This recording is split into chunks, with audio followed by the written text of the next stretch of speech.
बोहू जदि चाहा टिके खराब कर दे थाए तो माँ कौन तोते चाहा बनैबा शिखेनी एमती कहते किंतु निया पानी कथा आज ठीक है काली ठीक होमती कहते शाशु मैंने केबे माँ हो पारंतनी जदि बोहूर देह खराब अच्छी सी टे शोई पड़ी आम देह खराब भी आम पुणी आम शाशु घर कम करूँ ना नहीं एमती कहती किंतु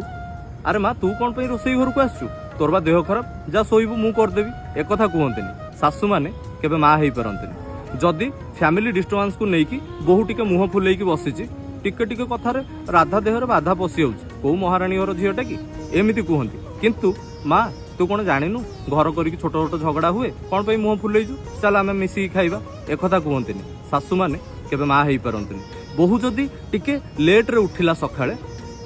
बाप रे बापा माँ की संस्कार देइचंती महाराणी हमर 8टा जाए शोइलेनी एक कथा कहती किंतु मो झील बा 9टा जाए शोउथला चलो छोट पिला आगक आगक अभ्यास होनी जल्दी उठीजे एक कथा कहते शाशु मैंने केबे माँ हो पारंतनी बहुत सारा झील एठी आसिक कहे भाई भूल कथा कहला आम शाशु मैंने बहुत भल निज छाती हाथ रखिक कह तुम माँ जगह केबे आउ किए नहीं पार कि